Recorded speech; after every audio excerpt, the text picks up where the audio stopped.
we didn't. We just gambled. And we gambled and we lost. Hi, Mark. Tony. This feels so... Like, we should be happy. Like, we're not sad because we lost the game of rugby. This isn't like after the World Cup final, but right now, Mark and I are going through tremendous feelings of loss. We got some PTSD right now. We probably recorded our greatest ever podcast, but it was lost.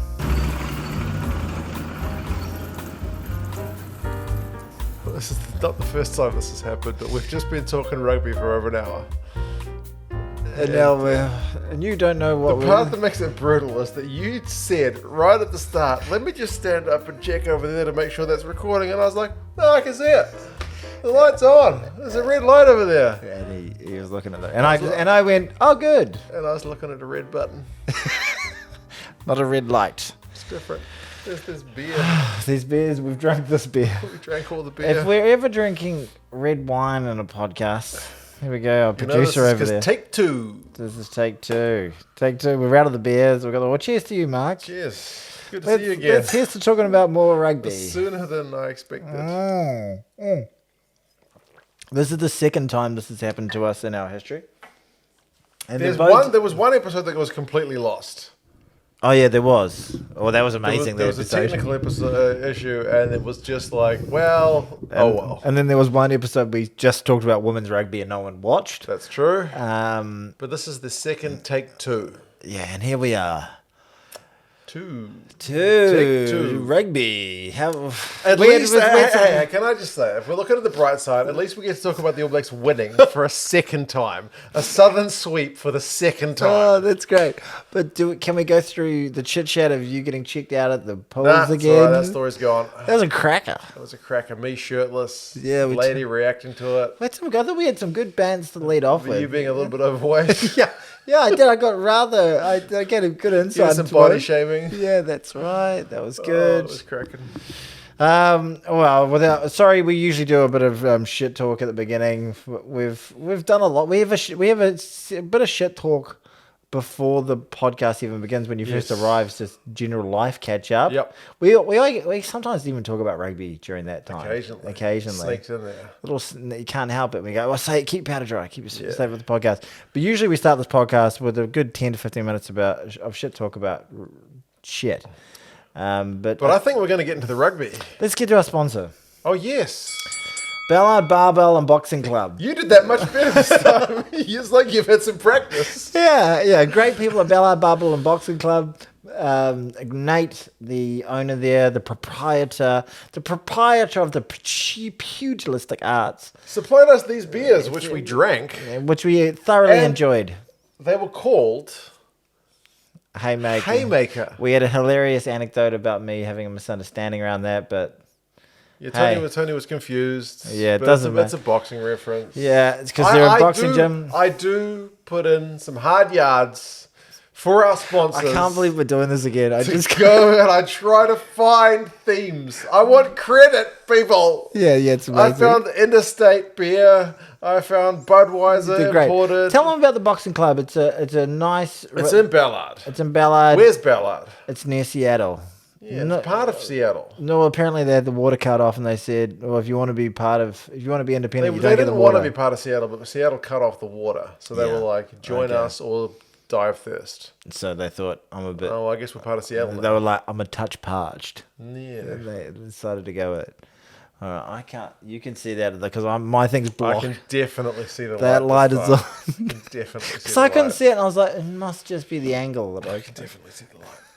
I can see the light. Anyway, great. Nate's a fantastic. Nate, we really went on waxed lyrically about we talked for ages about your awesome boxing. Your Instagram, Ballard Boxing. You can follow it there. We'll have your details if you're in below. Seattle and you want to learn some boxing, go to a gym and talk some rugby. Ballard Barbell and Boxing Club is the place to be. We love talking rugby. Yeah, I really feel like because it does. Talking about rugby for over an hour, like we it's nice. There's sort of routines to our this podcast. Mm-hmm. When you arrive, sometimes you might have a coffee. Yep. Just get a little pep in our step, and then we record. Then we pour a couple of beers, drink the beers through the podcast. Mm-hmm. We both are old men who need to urinate immediately after the podcast because we've had coffee Well, to and be beers. fair, I haven't urinated since the take one. You might have one in the chamber. I've kept the seal closed. All right, and then afterwards we have a cup of tea. Yeah. So this is, but when shit goes awry, we have wine. This is right. This is wine time. This is wine time. And there it is. So we usually, but we're quite casual. We're on the couch. We put the TV on. Yeah. Watch a bit of stuff. Sometimes watch some rugby content. Sometimes you'll put some golf on. Yeah, watch Rian Lou. Watch, That's right, Yeah, yeah. you watch whatever, and this, We should you watch know, some boxing this time. maybe we're we on should. Ballard. I've got you into But they got golf. Instagram. Yeah, check their Instagram. Go Check follow out them. Ballard Barbell and Boxing Club's Instagram. We would appreciate it. And like legitimately, if you're in the really neighborhood, do. go get some boxing. Follow- club. and The if- first class is free. And if you find yourself in Timbuktu, follow their Instagram. Yeah, exactly. Give them a bit of right. love. Give them a They've bit of love. done us a big solid by buying us these beers, and we really appreciate it. it. If you want to sponsor this podcast, I'm talking to you. email my email. It's not down in the description because this is on your channel, but We it's did- 2centsrugby@outlook.com. And I spent a lot of time encouraging people to send them dick pics in the last podcast, which I will continue in this one. Feel free to send them dick pics. No, don't do that. Okay, should we talk about some rugby, Mark? We should. God kill me. Let's start with Wales and Fiji because last time we started with a different game. Well, What do you reckon? Gatland, Gatlin should be moved on. He's shit. He's always been shit. it's 10 games in a row they've lost.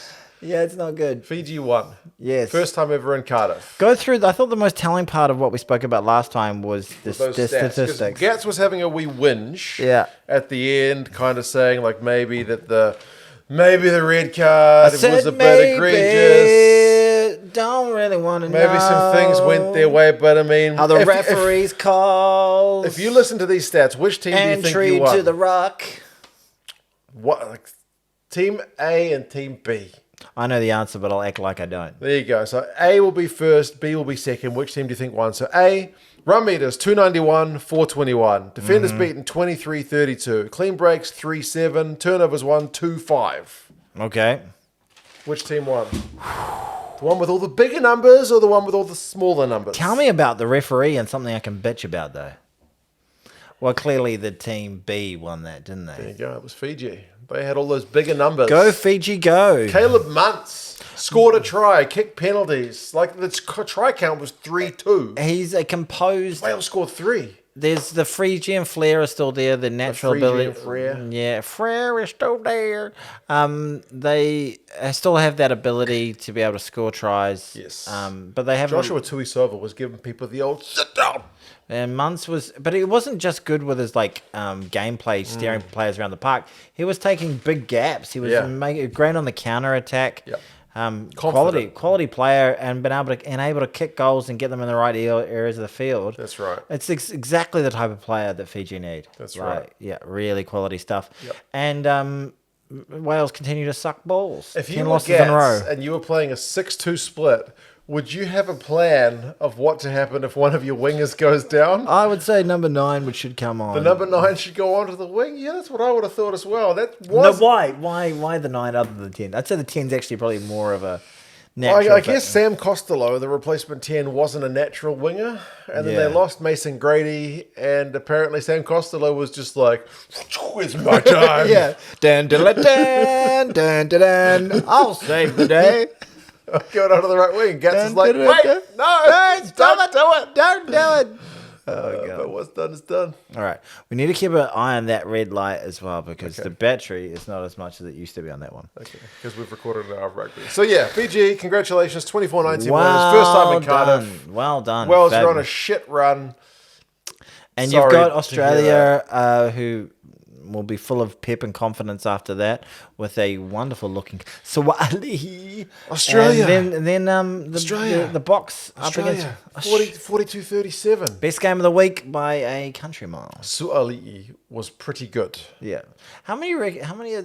If we had to do this podcast like as many times as we possibly could throughout a day, Yes. all right, and say we get $10,000 per episode. I'm conscious of the battery, but yeah, keep going. Yeah. How many do you think we could do before we lost our brains? Just talking about the same games. Because I feel like at 2, I'm already like punch drunk from it. Like, Oh, we could go for a week. You'd be like, come on, you'd be coaching me through. You'd be like, think of the money. Like, I've been like, Suoli, NRL player. It's pretty good. Offloads. It's so much time. Oh, God. England. Oh. England was supposed to win this one, Tony. Yeah, they were. They started well, didn't they? Hot favourites. Hot favourites. Oh, yes, they started the game very, very Cutting well. himself. Bam, bam. True tries. Yeah, he celebrated them. He's a big, gregarious character out there, Westlake boy, which I feel a little bit resentful to. But he looks like he's a player. He could do some good things for them. Marcus Smith started with a hiss and a roar. Actually played like well. He had a yo-yo out there. He was just pulling strings all day. Played well throughout the game. Yeah, absolutely. He was right up until he missed the tackle. Yeah, exactly. He was just like, I'm just going to go for the intercept. I'm going to bite in at the exact time I shouldn't on old Jorgensen. Old Jorgensen. Yeah, Jorgensen got in there. But it is Jorgensen. The Aussies came back into it. And I will mention again, but Bell, I think, really led the charge. Angus Bell. Yeah. Quite literally, busting tackles for fun. But it was such an entertaining game, you're right, best game of the weekend. Because England had it very comfortably in front, then Aussie had the same situation. Yeah. And in the final 10 minutes, lead change. I'm going to ask you a question. I'm going to ask you a question I didn't ask you last time. Is there something fundamentally wrong with English rugby and the way that they play? Is losing a habit for them now? Do they not know how to finish games, or have they just been on the wrong side of some very, very tight games that could have gone either way? No, I don't think anything's fundamentally wrong. They've had some backroom changes. I think they're looking better than they have in the last couple of years. I think they'll get it right. That was just... That tip pass from Ikitau to Jorgensen was just fucking good. Yeah. Sometimes you can just get beaten by a really nice play. They did really well to have gone from fucking it up where they dropped the ball from forward to, I think, Lawrence, and they lost the game, and then they were like, we got one chance to go back and win it, and they did it. Yeah. It's very rare that you do that, and then you're like, well, let's see if we can lose it. Yeah. It was quite the thing. I thought, what's his name? Ben Smith, the number 15 for Australia, fullback. Tom Wright. Played great. He played really well. Really carved them up. Yep. Like, they were courageous. They were attacking when it was on. And they were running it out of their own 22. They were like the best attacking team to watch this weekend. They were a bit arsey with the Williams strike because I thought he was in touch. Yeah, I thought a foot was in touch, but hey, you can only... It went upstairs. They didn't have conclusive... No, they couldn't just say, we've got a frame where... Because it was on-field try, it was on-field. You couldn't... There wasn't a frame where you could see the ball and you could see the toe and touch at the same time, but when you compare them, you're like... Timo basically abstained. He was just like, I don't have a decision for you. I can't see it. I can't overrule it. Yeah, so that's fair. But common sense told you that it was out. But oh well. Slight home scored a couple of tries for England. He looked good off the bench. Marcus Smith with the little kicks through, very sharp. I think Ben Earl needs to get back up to his standards. There was a sad shot of him at the end of the game when there was a big close-up, extreme close-up on his face. Big sad and he had face. his ear sticking out, looked like fucking E.T. And like, just like... What happened? Yeah. Tom Curry got knocked out. Yeah. Unfortunate. We're not going to talk about Ben O'Keefe. We talked about him. We talked about it for ages.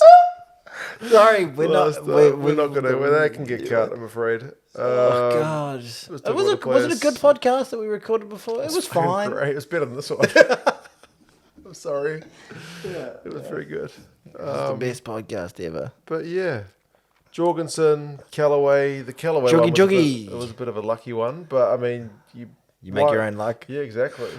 Who would dare mention the word luck? It's a game of two halves. It's a game of two halves. Harry Wilson, nice try. You got to get. McDermott. You get. Oh, yeah, when snappy, he came, especially when he came on in that first half, he really made an impact, didn't he? Loved it. You know, you got to make those upfront meters to be able to deserve the right to spin it wide. I'm just saying all the rugby cliches. Suoli. Oh God. We talked about him for about 15 minutes. Yeah, I know. He's so good, man. Like one of the things you talk about classy players and world-class players is guys who have time. But he makes things look so easy. Effortless. His ability to freaking win the air, like him getting we didn't talk about this, him getting the tap backs off the kickoffs. Yeah, three times. That was a huge. Like if let's say he didn't do anything else in the game, he just did that. Yeah, you think, well, he's worth a spot. But his ability to, that little tap on to set up the first try, that was a really, really nice one. Yeah. Just that freakish moment where he catches the ball from his own chip kick in midair, just hangs there and just puts it inside ball. Like, he's got all the time in the world. Like, his quick hands are unbelievable. And also, I noticed his stats. I didn't mention this the first podcast, but he was 4 from 8 with his tackles. So he missed a few tackles, but one of them was... Freeman was on a big break, and he just fucking ran him down from behind and just grabbed him. So it's like, oh, young kid, man, 21. He's got some gas. He's got hands. He's got the aerial fucking time in the world. He's a real specimen. Yeah. You can't coach that. He's just genetic freak in the best kind of way. It'd be good to get some more NRL players across. Boy, oh boy. So paying some quiche. Good on Joe for dropping him in the deep end. Like, had the guts. That's a ballsy call. Like, Joe had talked about a couple of weeks ago, like, maybe he'll play second game. Yeah, and maybe he'll play from the bench. But then he was just like, fuck it. He was saying things like he's one of the most impressive young men. He's 21, for God's sake. Yeah. And he's played, 2 years in the NRL. What were you doing when you were 21? Masturbating furiously. There you go. Well, Joseph Sawley might do that as well. Who knows? Don't know what he's up to after an hour. I did more than masturbate furiously. What was I working? Were you winning aerial balls in Twickenham? I think I just dropped out of university. Oh, there you go. So you were also flying high. I was really dominating shit. I started film school. Oh, there you go. Yeah, exactly. How'd that work out for you? Well, look at me now. Filming for the second time in a night. Jeez. Much needed win for Australia, though. Written off. Yes. A lot of people eating their words. Oh, 100%. I wouldn't have put money on them. I think England have been knocking on especially that Ireland win and the close series down here, and then you really should have taken at least one of those. If not, they were in a position to win all of those games. Yeah. If they win, let's say it's a horrible thought, they win 2 or 3 of those games. Yeah. Like people are like, oh shit, these guys are world beaters. Yeah. They're up there. So but they've lost basically, so. But we don't think anything's fundamentally wrong, despite the inability to lose. If that was the All Blacks, I'd be saying, we just don't know how to win. We don't know how to close out games. We don't have that killer instinct. Yeah. We don't know how to put the foot against the throat. I do think Borthwick needs to get the best out of his bench. I don't think he's quite getting that yet. No, I don't think so either. I think they got some hell of a great players. I really like the look of Feo Oboso. Yeah, he went off a bit early in that game, unfortunately. But then Slightholm came on and did a good job. Yeah, he did. That was good. He did. I thought he played very nicely. And Marcus Smith, this is the best I've seen him play. Look, I haven't followed him. Last moment. I haven't followed him through those. He's a Quins player, eh? Yeah. Apparently he does. I don't follow the Premiership particularly. Yeah, no, he's closely. always looked good for Quins. Won a Premiership with them, so yeah. But he's doing some good things. Doing it at an international level, which is very, very pleasing. I get the feeling if Marcus Smith stayed on the game last week, they would have won against New Zealand. Yeah, if he stayed on the park. But hey, tough loss for them. Hopefully that is all the better for them. Okay, lights. Good on you, Australia. Right. Italy got pumped by Argentina. Have we talked about the All Blacks? No, we'll get to that next. 50 points to 18. I'm mixing it up this time. All right. 50 points to 18. You'll put in timestamps, won't you? Yeah. Well, yeah, maybe. 50 points to 18. Italy come into this one. Maybe their best chance to beat Argentina in a long time. Argentina, the ultimate fucking Jekyll and Hyde team this week. Which is the good one, Jekyll or Hyde? We got the good one. I don't know. Yeah, Dr. Jekyll and Mr. Hyde. It's like Don Quixote. Okay. Don Quixote rides a donkey, don't he? Isn't Jekyll and Hyde the same story as Don Quixote? I don't think so. Hold on. No, we've got limited battery. Hold on a second. We're running out. We're going to have to record this a third time. Hold on.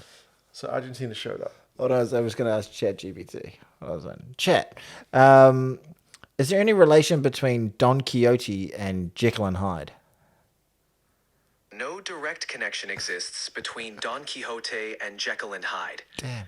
Don Quixote, by Miguel de Cervantes, is a Spanish novel from the early 17th century, focusing on a man who becomes a self-styled knight-errant. Strange Case of Dr. Jekyll and Mr. Hyde by Robert Louis Stevenson is a There you go. Okay, thank you. We didn't get that wrong. No, there's no connection. Thanks, ChatGPT. So, yeah. Okay. But they got hammered by the Italians. The Italians decided to be the good team today. The Argentinians are bona fide world beaters. On their day. On their day. But their day is more common than it used to be. Their day's every other day at the moment. Originally, it was like once a bloody... In the World Cup, they'll have a good run. Yeah. But like this year, they have been South Africa, they've been the All Blacks, and they pumped Australia. They've beaten France as well, over in Argentina. They beat France this year. Yeah, but it was on tour, so the French kind of beat team. Oh, the French touring side. Yeah, it's like the All Blacks 15, really, isn't it? So it was they're a hell of a team. They really, really are. And next week, they're taking on Ireland. I mean, some of their tries to their backs, Albanaz is on fire. Malia, the fullback's on fire. Like they absolutely pumped. Delguy, he was playing some good rugby. If France or Ireland beat Italy by that amount in the Six Nations, you go, oh, that's good signs. They're looking sharp. Yeah. Looking sharp. So, look, I think they're a flipping quality outfit. I really do. I mean, they had a couple of tries which were a little bit fluky with just the bounce of the ball, but they played I love their silky skills. I love their backs and their outside backs. Yeah, I think they've got some of the best feet in the world Very good rugby. attacking rugby. Yeah. Yes. Cadetes played well? The Cadetes boys are both injured. Well, they didn't. I just thought their aura over the... Oh, the aura was definitely felt. You could feel. I felt their aura. Feel the Carreras in the tries to Malia and Delguy and Albanaz. This is why I should try and not say things. I know you didn't watch that one. I watched the highlights. Yeah, I'm sure. I thought. But I mean, just in the context, Italy have been a good team this year. They drew with the French. They beat the Scots. They beat the Welsh. They beat the Japanese. They hammered the Japanese away from home. Argentina's just been up and down, and this week they were up, and they fucking hammered them. So, well done, Argentina. Bring on the Irish next for them. Speaking of the Irish... We got them. We beat them. We got them. 23-13. A lot of people were saying it wasn't a great game and the All Blacks weren't actually in there. A lot of drop ball, little scrappy. But hey... The scrum resets took frickin' ages. I fast-forwarded through them because I didn't watch them in optimal conditions. This is right. We don't need to talk about that, do we? Don't know. No. Do you want me to go on that long... Let's just get do you want me to go on that long anecdote about my playing career? No, we can keep that one on the cutting room floor. Goodness gracious. Yeah, you want to top up? Go on then. There we go. We're drinking Rabbit Ranch this week. This wasn't bought by Bella Bubble Boxing, but we appreciate them just as much. We'll pretend like it was. So yeah, we won. That was good. Did you just get wine on my pants? I can't confirm nor deny. These pants. I don't know if I did. Well, there's a stain on my pants. And it didn't Look, come dude, from me. there's one. It could be. We talked about this one the longest. We did talk for the I All just Blacks. feel like I'm tapped out with it. So, Rico Ioane leads the haka. Put that in your book. Put that in your book. Put that in your book. Yeah, it's good to see. I find that whole thing. I know we want to give some personality to it, but Jesus. Sexton not even playing. Put what in the book? Who's he talking to? I love it. Tasty flavour. Okay. Get some, and he leant into the villainous side of it. Yeah, he's playing the villain. Did you see the post he did on Instagram? No. So he did the put that in your book with him leading the haka, but then there was a bunch of him like doing things throughout the game and leading the haka, and then the last picture in the slide was the Joker holding up the number 13. Okay. So he sees himself as the villain. Okay. But it was good to see. Rico Ioane is solid as fuck in the All Black backline. Like, I think a lot of the good things that he does in the backline get unseen. But can I tell you, like, watching Suali'i with his exquisite passing game had me feeling pass envy, because Rico does not have that passing game. Rico did a quick flick on ball. Yes. He may have done it fucking once, but fucking Suali'i did it like 9 times in the game. Yeah. Okay, all of a sudden, the Wallabies are better than us. Rico had better defensive numbers than Suali'i, for sure. Right, yeah. But you know what I mean. I know what you mean. But it was. I thought he played well. It was great to see. He led the haka. And the first half is scrappy, but we looked the better of the two teams. Yeah, Ireland are uncharacteristically flat. They're a bit off. Bit off. Yeah. They're not. They're dropping the ball. One thing that initially So much drop ball. We didn't even mention that last time. How much fucking ball did they Well, drop? they started the game pretty like very first few opening stanzas. They put us under pressure. We made a handling error inside our own half. Yeah. Then Bundy Aki drops the ball. No, does a bad pass, or gets his hands halfway through the defensive line, throws it basically into a New Zealand player, knocks the ball on. And you're like, oh, that was a decent opportunity. Then they get another opportunity in the 22, and then Bundy drops it completely cold. Yeah. So you're like, well, Bundy Aki's one of their best players. And you're like, well, maybe Bundy just needs to warm up a little bit. But they kind of set the time. It was all just a bit sort of hiccupy and stop-starty. Their forwards didn't seem as they did a good job of slowing us down at the breakdown. Yeah, they were able who was the referee? Barry. He let them sit around the base of the ruck a lot longer than a lot of the other referees. Kicks a lot. Yeah, the run lines, he was big on those. A few of the games were like that this weekend. But yeah, he was a little bit more. I thought just at the base of the ruck that the players were able to linger a little bit longer. Ireland conceded a lot of penalties though. Yeah, if somebody went into that game and told me the team that loses this game is going to have discipline problems, I'd have been like, oh that's us. We lost. Yeah, but our discipline seemed to improve, or at least we managed to adapt to the referee, because I think it's more about adapting to the referee than understanding the rules these days. Yeah. And they didn't as much, like they really seemed to struggle. They kept on making errors. It's just the same not releasing penalty multiple times. It's like, guys, you need to show daylight with Nick Berry. Otherwise, he's going to ping you. Do it. Yeah.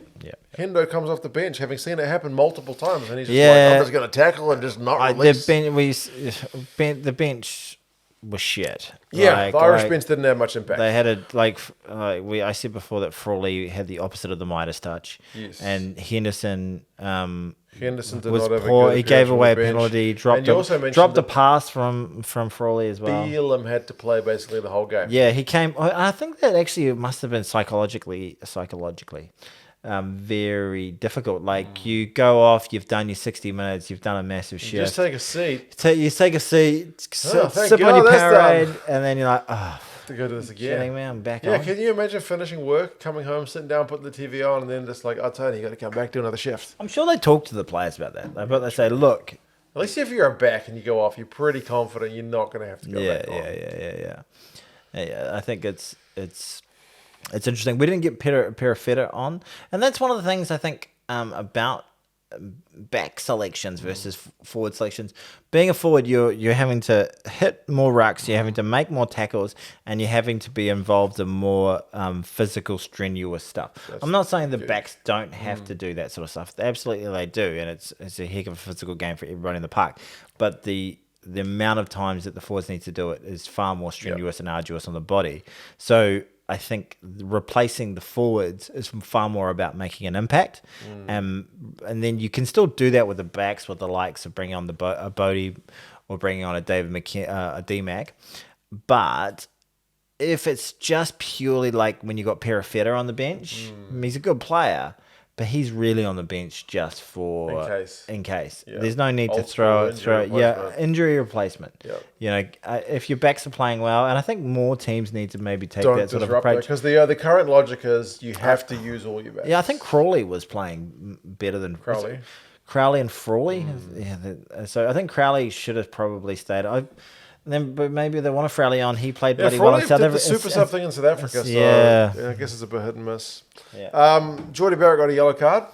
And the Irish punished us during that yellow card. What was the yellow card for our games? Was it on a high tackle? He was he rode up into the tackle. Yeah, that's right. He and most of the impact was through the chest, but it was a bit highish. And the Irish punished us. They got a penalty and their try during the yellow card period. 10 of their 13 points. And it felt just a little bit unjust. Or not unjust. You were just like, shit, we've been dominating. We've been playing well, and why is we're behind? And you're like, well, it's a good team. Good teams do that, right? Yeah. So, and the encouraging thing about the situation, especially being an All Blacks fan, was the fact that considering the fact that our biggest problem has been in the last 60 minutes, we were able to not lose our bottle. We were able to keep our composure. Despite we're playing better, we go behind.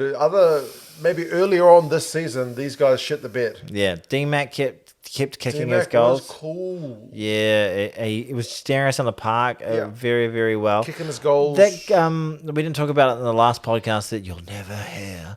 That moment where he's lining up that crucial kick at goal. Oh, the ball falls off the tee. We yeah. didn't mention that shit. Yeah. We should do a second podcast every time. Yeah, you guys are so lucky we get to hear us talking about this. But then the fact he was able, like, with bugger all, with the shot clock, I reckon that adds pressure. Yeah, for sure. And then, like, so much for the... He's got to rush his and routine. you know, we never keep quiet during a kick, so we can't talk. Yeah. I love the booing and the rah-rah or the pantomime. Get It's in all there. good. But the Irish are a bit more like, let's be respectful. Yeah. But they weren't respectful there. I think they started G'ing him up, and then he just... It was a long way out, 45 and he meters still nailed it. on a bit of an angle, and Just. he just snuck it in there. Just. It was lovely to see. That was a hell of a kick. was a cracker. The man's got balls. Yeah. Yeah, he really does. And then Will Jordan gets a try for us. Kind of from your man Yeah. Frawley, kind of a nothing kick. Frawley just played like shit. He really did. He had a shocker. No, did his like I'm best sure what I've seen of him, he shat the bed in a Heineken Cup quarterfinal or a final, and played a stunner. In South Africa. And had an absolute shitter against the All Blacks. So the next time I see him play, He's gonna be amazing. He's going to be amazing. Next week, Rocks and Argentina. diamonds for that man. But Yeah, Almua had the final pass. and And he was amazing. I gave me shades of, I don't know what game it was, but like Dane Cole's yeah. doing a rocket on a plate to, I think it was Whitelock scoring in the corner against South Africa, maybe circa 2017-ish. Okay. Yeah. Almua had a lovely. very good game. It's been great to see him get a bit of game time. Line-out was impeccable. Yeah. I Which think was the one worry going into the game, and he was just big tackles, big carries. he's really been able to have a lot of benefit from the time of having to have a lot of minutes. True. You know, he's really growing into it. Yeah. You know, he had one line out off the mark at a crucial time, but other than that, he was exemplary. Yeah. He was a really, There was really a lot fine of focus player. on him, and there was a lot of focus on D-Mac going into this one because Bodie and Cody had head knocks in the last game, but Yeah. they both were two of our best players. So that's Yeah. really pleasing to That see is. them like have that pressure on them and just be stick it up. Yeah, I think the only player that you could think maybe his stocks went down a little bit in that game was Cortez Ratama. Right. It's a long season for that guy, a terrific season for him from where he was, but the difference between quality of ball that was coming out of the rucks from Roygaard, and that's one of the things I'm really looking forward to next week is I think he'll be licking his lips and like wanting to challenge himself against the best player in the world. Sure enough. And, like, because we've seen nothing but good things from Roygaard so far in his career. Him against Worst thing he's done is get injured. him against Dupont Should be phenomenal. That's going to be fun. Yeah. That's going to be a fun ride. Can you see Ireland being this flat 2 weeks in a row? Or do you think they are bouncing off the walls next week against Argentina? The fear that you have to have with Ireland, and as somebody who I do consider myself an Ireland fan, is they seem like they're on the other side of the mountain. Like, that's exactly what I said last podcast. Some of the benches, we didn't mention this, like Omani's like 34, Yeah. Conor Murray's like 33. Yeah. So there's some seniority in the bench. Yeah. Often you think of the bench as like... Peter O'Mahony, to me, isn't a bench player. He's a starter. Right. And He's only just come. He's not had a lot of rugby, I think, and going into this one. He played for Munster last week against Yeah, the against All the All Blacks Blacks 15. 15. But barring that, he'd not had a lot of game time. Yeah. You usually think of the bench like the youthful guys, the guy who's not quite ready for Yeah, or yeah. like someone who's going to add that kind of punch. Yeah. Maybe he's like a solid 20-minute player. He's really kind of high intensity, but Yeah, don't know. absolutely. I don't know. You think of like a young Ireland boy just ready to smash. basically. That's what I kind of think of. But for Ireland, the fear for me is they've been improving for so long, and I think they were at their very, very peak during the World Cup last year. And it wasn't their day during the quarterfinal, which was upsetting for Really them, close. especially if they were against anyone else. I'd be gutted for them. I felt a little bit of Bittersweet, secondhand guilt Yep. about the victory that we got there, but they obviously they won the Six Nations, but I just felt like losses against. There were some chinks in the army. Losses against England, Close game against Scotland. close game against Scotland. Just they won in South Africa, which we couldn't do. Yeah, exactly. But they were just one thing I've been noticing about the game for the last couple of years is just the difference between their best games and their worst games are very, very different. Aren't very much at all. So, but now it feels as though they're just throughout games they're just losing their direction. They're making poor mistakes. They're making bad decisions. They're not maintaining that high level of cohesiveness that we've seen for a long period of time. So you're saying they're going to lose to Argentina next week? No, I'm not saying they're going to lose to Argentina, but they could lose to Argentina. Right. Like, I would say there's 70% chance of winning that game. Ooh, only 70. Interesting. Argentina have beaten the All Blacks. They've beaten South Africa. They've beaten... they pumped Australia. They pumped Italy. And they've pumped Italy. Yeah. Argentina are one of the best teams in the world. When they show up. Yeah. I think they're in the top 7 teams in the world. We are playing France next, and they pumped Japan. And what can we find? Well, 52-12. It's kind of just like a warm-up for next week. I feel like... Oh, my God. It's flashing red. Okay. France almost... Like Ireland could have used a warm up before playing us, right? They played us cold. Yeah, they played us cold. France have at least got a warm up against Japan where they flogged us. The reason we're starting to freak out is because this is low battery we've warning. never seen that. Louis Bielbiere scored 2 tries. Their forward scored a bunch of tries. If it cuts off right now, we really we appreciate love it. you. Japan kept running it straight into the big fucking French Have we forwards. covered all the games we needed to cover? We've still got one more Springbok, so let's get going. But yeah, Japan didn't play smart rugby. DuPont looked amazing. Fantastic. Good warm up for the All Blacks game. South Africa. Scotland played South Africa. A lot of errors from the box. A lot of errors from the But box. they still fucking won 4 tries to nothing. One thing I said in the last time we recorded this particular podcast was the fact that the South Africa looked like an All Black team playing badly, just in the first half, just relying on singular moments of brilliance. Leroux and Mapimpi. Yeah, exactly. Just having those lovely Scrappy little moments, line out. a little of class. Still ends in a try. It just still ends in a try, and they still got the lead, and you think, gee, the other team's been good. That try getting chalked off to Hugh Jones was a massive moment in the game. Yeah. How many phases do we go back? We don't know. Yeah, We don't know. But that's amazing that South Africans still look kind of not great and win 32-15. Yeah. Literally 4 tries. And Scotland have not gone a game this season where they haven't scored at least a try. Yeah, that's true. And yet they're at home and can't score a try against South Africa. I thought they were... And They had a red card, though. Tuipulotu was... Are we going audio only for this for the last Okay, bit? go audio only for the very last bit. The camera just died. Hold on. Hold on, the camera. I'll put this on. I need to clap again. This is an absolute debacle. Oh, this is terrible. I feel sweaty. Okay, hold on, video. Oh, give me that. I got a longer arm than you. Yeah, all right. Okay. Okay. There we go. You do the clap. Hey! Look at that, folks. Oh, sorry. We're back. Quality. Quality stuff. Your arm's going to get tired. Let's slow down now. South Africa. Scotland. Classy Springboks. The classy... Number 1 in the world. Number 1 in the world. Thanks. You can thank us for that and also yourselves for helped winning you a out. lot of games. But yeah, I thought just those little moments of brilliance were enough to paper over the cracks of a pretty scrappy performance. Line out was Lineout was surprisingly, it's been a bit of a weakness for the South African side, weirdly. Yeah. Even if it ended in one weird try. But it's also, when you ever see the South Africans play, it's the opposite of Ireland. You know how Ireland always just play the same 15 starting the game? There's, Rusty's been chopping and changing. he loves to mix it up. He really does love to mix it up.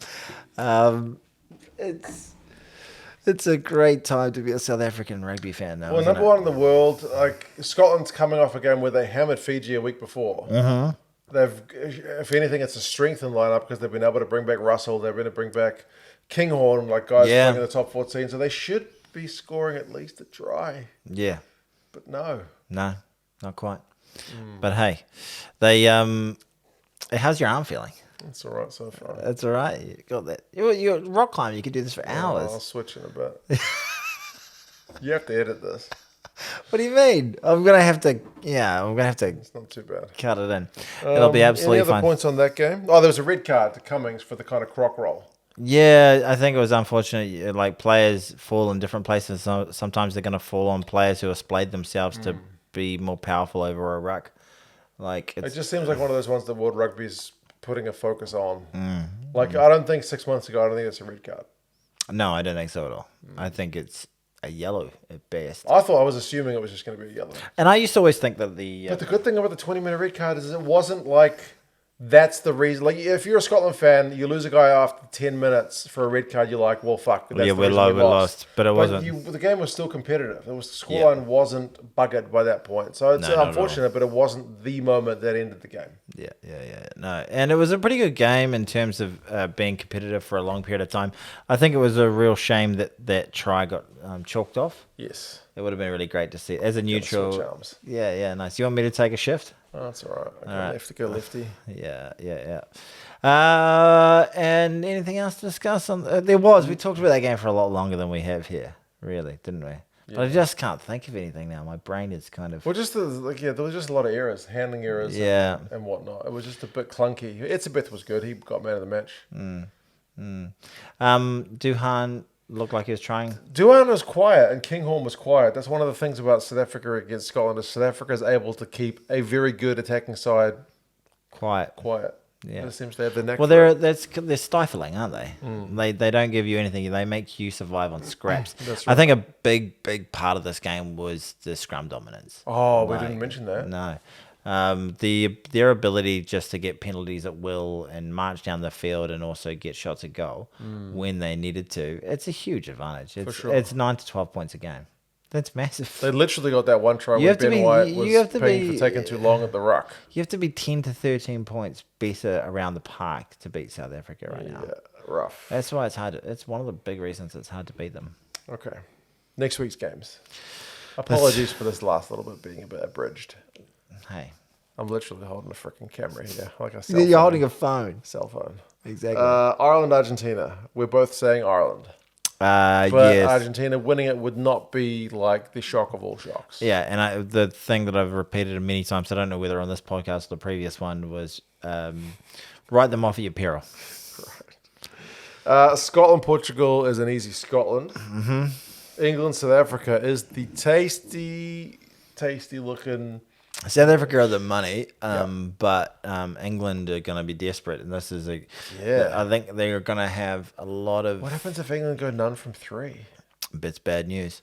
I think if they win that game, a lot of sins are going to be forgiven. Yes. So they'll. I think if you win against South Africa, then you basically don't even remember the previous 2 weeks. You're as good as your last week, right? And if you're as good as your last week, you've beaten the world champions, the number one team in the world. I think they'll go into their future campaigns with a bit of confidence as well. Yeah. And it's not beyond the realms of possibility. For sure. It's really not. It should be a good game. Yeah. What time's that one? I think it's like 6 something in the morning, so it's the more reasonable one for our time. Then there's France, New Zealand. We were split last time. You said New Zealand, I said France on recording number 1 that wasn't me holding a cell phone. This is technically recording number 3. I suppose so. Yeah. This is the third device. Well, not the third device, but the third attempt at recording something off something. Okay, here you go. Okay, I'll record from this angle. Look up those nostrils. Okay, so, yeah, look at that. They're getting more of a view of my house. There you go. It's Tony's place. What do you think of the plants? We've been. That's what it's all about. Yeah, exactly. It's a lot more, bit closer here. This is uncomfortable. Yeah. So again, we're talking about France, New Zealand. I think the pressure is now off New Zealand well and truly. Mm-hmm. So hopefully that doesn't correlate to a weaker performance, because basically if they win against Italy, which you can assume they will, that is still a pretty successful tour. They get a small tick against their name. They get a decent tick for the tour, but a small tick for the tour. Yeah. If they lost. If they had lost to England and Ireland and France, it would have been a disaster. Yeah.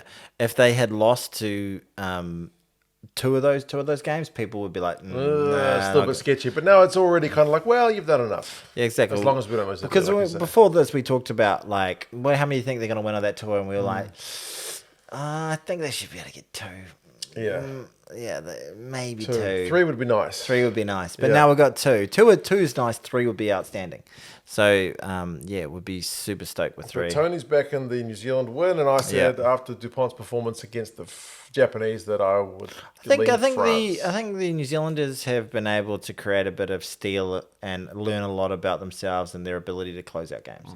And you learn a lot through hard experiences, and they've had their share of hard experiences, which has been good. Italy, Georgia. The Georgians will be fired up. Anytime they get a shot at the Italians, they love it. Yeah. They want to be part of the Six Nations. I think it's a pick 'em almost. I don't go Italy. Yeah, I think traditionalist, what can I Italy probably, but I'd like to see Georgia get up. Wales and Australia. The desperation levels. If you thought England are desperate, how about Wales? 10 losses in a row. Time for Gats to go. Oz gets That it done. rhymed. Aussie gets it done. Yeah. Eat a bun. Okay, yeah, you're right. I couldn't do it for nearly as long as you did. Now I've already swapped arms. There you go. Yeah. Okay. Well, this has been a bit of a debacle, It has, but we've... but we're here. We're queer. We don't want any more beers. This is a podcast called... 2 Cents Gets Distracted. It's a rugby podcast. It was brought to you by the good people at Ballard, Barbell, and Boxing You Club. can buy a t-shirt. You can buy a t-shirt. Check them out on Instagram. And if anyone else wants to buy us some haymakers or any other kind of beers, We'd appreciate that. get in touch with me or Tony. Probably me. Yeah. Get in touch with me. Yeah, exactly. All right, well done, Mark. Doesn't count if it's not on See you camera. later, everybody. See you for take 3 in 5 minutes.